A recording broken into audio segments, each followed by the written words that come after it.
Did you know there's a fish species that is born male but can change gender if needed?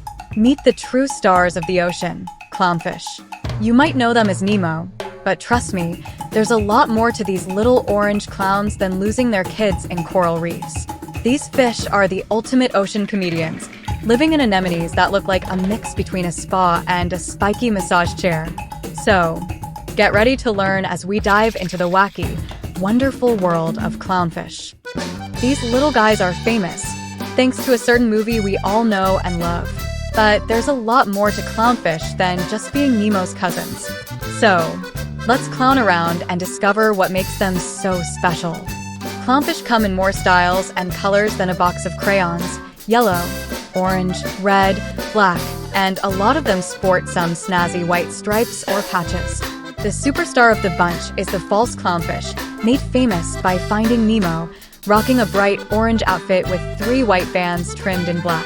The false clownfish and its close cousin, the orange clownfish, are like twins.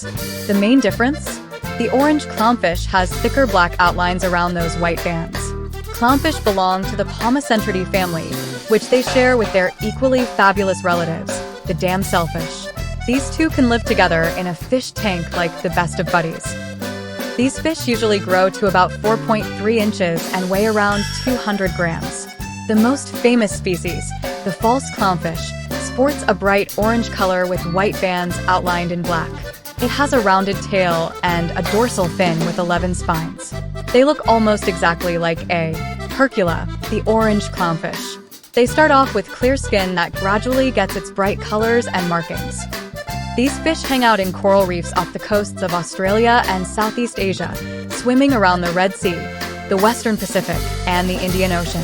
But you won't find them in the Atlantic, the Caribbean, or the Mediterranean. We don't have exact numbers on their population, but they're doing just fine and aren't endangered. However, their coral reef homes are in trouble, with 15% to 30% vanishing recently. After Finding Nemo came out in 2003, everyone wanted a clownfish, which might have added to the reef problems from increased hunting. Thanks to their anemone bodyguards, clownfish don't have many enemies. The real danger is when they venture out for a snack, and then the bigger fish try to nab them. Clownfish are omnivores, munching on both plants and animals, mainly zooplankton and phytoplankton. They're plankton pickers, meaning they go for specific bits of plankton in the water instead of filtering out the whole buffet. On average, anemonefish live for 6 to 10 years. One of the most intriguing facts about these fish is that all of them are born hermaphrodites, meaning they have both male and female sex organs. Male organs develop faster, so most clownfish become and remain males. However, they may switch to become females for various reasons. For example, these fish live in groups, or schools, that are led by one dominant female. The second largest fish becomes the dominant male, and the rest are smaller males. If something happens to the dominant female of the group, the dominant male switches to become female. 2 males can also become mating partners. In that case, the larger, more dominant one becomes a female. These social fish are monogamous. Before spawning, the male anemonefish prepares the nest, usually found within an anemone or on a rock nearby.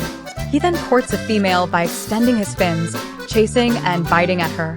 The female then passes over the nesting site multiple times, laying anywhere from 100 to 1,000 eggs. The male then passes over, releasing sperm to fertilize the eggs. The female clownfish then leaves, and the male tends to the nest. The larvae hatch 6 to 8 days later and float away.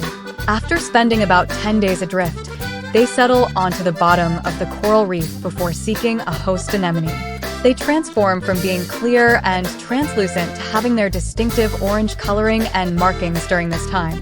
And there you have it, folks. The colorful world of clownfish. Proof that you don't need to be big to make a splash. Whether they're living it up in anemones or rocking the orange and white stripes better than any Halloween costume, these little guys know how to keep it real in the reef. So next time you see a clownfish, give them a wave. Just don't try to tell them a joke. They might already know the punchline. After all, they are the clowns of the sea. Thanks for watching, and remember, when life gets fishy, just keep swimming, but maybe avoid anemones unless you've got the right hookups.